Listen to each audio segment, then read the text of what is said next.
देखो हम ना लीवर फंक्शन टेस्ट पढ़ रहे हैं, तो इससे पहले मैंने लीवर फंक्शन टेस्ट का एक लेक्चर और पढ़ा रखा है जिसमें मैंने एसजीपीटी और एसजीओटी बता रखा है। ठीक है, तो अब देखो यानी कि लीवर फंक्शन टेस्ट में क्या मिल सकता है आपको, यानी कि टोटल सीरम प्रोटीन ये लिखो मिल सकता है। तो ये कितनी होती है, लगभग इतनी, यानी कि 6.4 से 8.3 ग्राम पर डेसीलीटर। ठीक है, तो इसमें प्रोटीन में ज़्यादातर कौन सी दो प्रोटीन होती है, एक तो एल्बुमिन होती है और एक होती है ग्लोब्यूलिन्स। तो मैं एल्बुमिन देखूं तो ये कितनी होती है, लगभग इतनी, यानी कि 3.8 से 5 ग्राम पर डेसीलीटर होती है। अब सपोज मान लो एल्बुमिन क्या हुआ, किसी वजह से कम हो जाए, तो क्या होगी, इससे ब्लड की क्या होगी, ऑस्मोलैरिटी क्या होगी, कम हो जाएगी। और अगर ऑस्मोलैरिटी कम हो गई तो क्या होगा, यानी कि जो ब्लड वेसल्स है उससे क्या होगा, यानी कि जो तुम्हारा जल है यानी कि फ्लूइड वो बाहर निकलने लगेगा, और वो क्या होगा, डिफरेंट पार्ट बॉडी के इकट्ठा होने लगेगा, जिससे क्योंकि स्वेलिंग आने लगेगी, यानी कि जिसको हम क्या बोलते हैं, एडिमा बोलते हैं।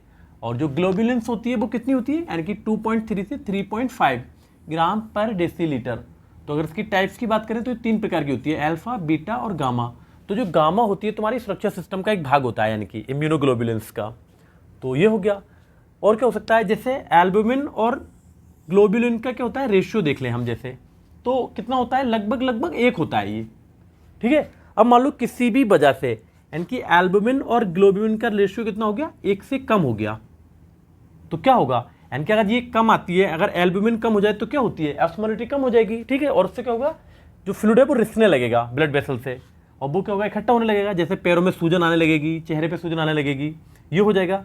एक तो ये हो गया, एल्बुमिन का क्या है, कम हो जाए, या फिर मान लो एल्बुमिन समान रहे और ये बढ़ जाए, यानी कि ग्लोबुलिन, तो क्या होगा, तब भी कम आएगा 1 से। तो ये कब बढ़ती है, यानी कि ये इम्यून सिस्टम का भाग है, तो इम्यून सिस्टम कब बढ़ेगा, जैसे इन्फेक्शन, यानी कि WBC वहाँ पे बढ़ जाती है, कैंसर सेल में बढ़ जाती है, या ऑटोइम्यून डिसीज में कोई सी में। ठीक है, अब देख लो दूसरा, यानी कि एल्बुमिन और ग्लोबुलिन का रेशियो क्या हो, 1 से ज़्यादा हो जाए, यानी कि एल्बुमिन की मात्रा बढ़ जाए और ग्लोबुलिन कम हो जाए। तो ये कब बढ़ेगी, जैसे मान लो कोई लीवर डिजीज है, या मान लो कोई व्यक्ति है जो बहुत ज़्यादा मोटा है, या कोई ऑटोइम्यून डिसऑर्डर है। ठीक है, तो लीवर फंक्शन टेस्ट में तुम्हें ये भी मिलेगा, यानी कि एक तो टोटल प्रोटीन, या ये भी देख सकते हैं, इससे भी हम पता लगा सकते हैं कि कौन सी बीमारी है। और क्या हो सकता है, देखो लीवर फंक्शन टेस्ट में एक ये भी देखते हैं हम, यानी कि प्रोथ्रोम्बिन टाइम। तो प्रोथ्रोम्बिन टाइम क्या है, जैसे मान लो किसी पेशेंट है और उसके ब्लड को निकाल के हम बाहर देखें तो कितने टाइम में जम सकता है वो। तो नॉर्मल क्या होता है, जैसे मान लो किसी भी व्यक्ति की अगर चोट लग गई तो इतने सेकंड में क्या होता है, ब्लड जमने लगता है, यानी कि ये, यानी कि 10 से 12 सेकंड में। अगर लीवर बीमार है किसी व्यक्ति का तो क्या होगा, क्लोटिंग टाइम क्या होगा, बढ़ जाएगा, यानी कि 12 से ज़्यादा आएगा। तो इसका ये होता है, इनकी फंक्शन क्या होता है, लीवर क्या करता है, क्लोटिंग फैक्टर 7 बनाता है। तो क्लोटिंग फैक्टर आपने पढ़ रखे होंगे। ठीक है, और क्या देखते हैं इनकी लीवर फंक्शन टेस्ट में हम, अल्फा 1 एंटीट्रिप्सिन, ये भी क्या एक प्रोटीन होती है, एक्ट करती है एज ए एंटी प्रोटीएज। ठीक है, तो अगर मान लो जीन में किसी तरह से परिवर्तन हो गया तो क्या होगा, ये जो अल्फा 1 एंटीट्रिप्सिन है कम बनेगा, और अगर इसका कम फॉर्मेशन होता है तो क्या एक लंग्स में एक बीमारी होती है जिसको हम क्या बोलते हैं, एम्फाइसीमा बोलते हैं। ठीक है, तो ये हो गया, पहले से मैं मिटा दूं। अभी देखो लीवर फंक्शन टेस्ट में हम क्या कर सकते हैं, यानी कि अमोनिया मिलता है हमें, यानी कि सीरम अमोनिया।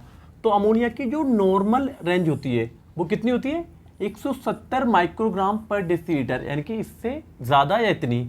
तो फंक्शन क्या होता है लीवर का, यानी कि लीवर क्या करता है, अमोनिया को क्या करता है, यूरिया में चेंज कर देता है। ठीक है, तो यूरिया क्या होता है, लेस टॉक्सिक होता है। लेकिन क्या हुआ, मान लो अगर लीवर तुम्हारा बीमार है तो क्या करेगा, ये अमोनिया को यूरिया में चेंज नहीं करवा पाएगा। ठीक, तो क्या होगा, जो अमोनिया होगी तुम्हारे ब्रेन पे, यानी कि ब्लड में इसकी मात्रा बढ़ेगी, और ये क्या करेगी, ब्रेन में चली जाएगी, जिससे क्या होगा, व्यक्ति कंफ्यूजन की स्थिति में आ जाएगा। ठीक है, और क्या होगा, वो दिन में, रात में तो जगेगा, यानी कि रात को तो उसे नींद नहीं आएगी अगर अमोनिया की मात्रा बढ़ रखी है, और दिन में क्या होगा, बहुत ज़्यादा सोगा वो, और क्या होगा, अनाप शनाप बातें करेगा। ठीक है, तो क्या होगा, इससे मतलब पता चल जाएगा कि अमोनिया की मात्रा बढ़ रखी है, और अगर अमोनिया की मात्रा बढ़ रखी है इसका मतलब लीवर तुम्हारा ठीक से काम नहीं कर रहा।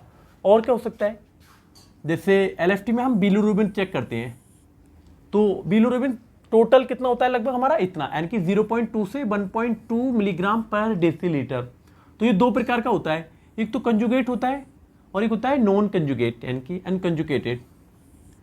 यानी कि कंजुगेट कितना होता है, 0.1 से 0.3 मिलीग्राम पर डेसीलीटर, और जो अनकंजुगेट जो होता है वो 0.2 से 0.8 मिलीग्राम पर डेसीलीटर।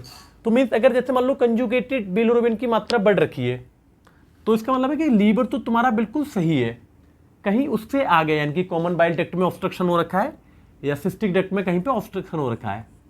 अगर मान लो अनकंजुगेटेड बिलिरुबिन की मात्रा बढ़ रखी है, इसका मतलब क्या है, लीवर क्या करता है, कंजुगेट करता है, तो क्या होगा, यानी कि लीवर में कहीं ना कहीं प्रॉब्लम हो रखी है। सॉरी, मतलब गलत हो गया। और क्या हो सकता है, जैसे डिजीज, जिससे अगर बिलिरुबिन की मात्रा बढ़ रखी है तो कौन सी कंडीशन होगी, यानी कि जॉन्डिस, यानी कि जॉन्डिस बीमारी होती है। और क्या देखते हैं हम, सीरम सीरोप्लाज्मिन देखते हैं ये, तो इसकी नॉर्मल रेंज कितनी होती है, इतनी, यानी कि 20 से 30 मिलीग्राम पर डेसीलीटर। अब सपोज मान लो अगर लीवर क्या हुआ, बीमार हो गया, तो इसकी मात्रा क्या होगी, सीरम सीरोप्लाज्मिन की क्या होगी, घट जाएगी। तो ये करता क्या है, सीरम सीरोप्लाज्मिन क्या करता है, कॉपर को न्यूट्रलाइज करता है। तो इससे क्या होगा, ब्लड में तुम्हारी कॉपर की मात्रा बढ़ जाएगी, और ये कॉपर क्या होगा, ब्रेन में जाकर क्या करेगा, तुम्हारे बेसल गैंग्लिया को डिसफंक्शन करेगा।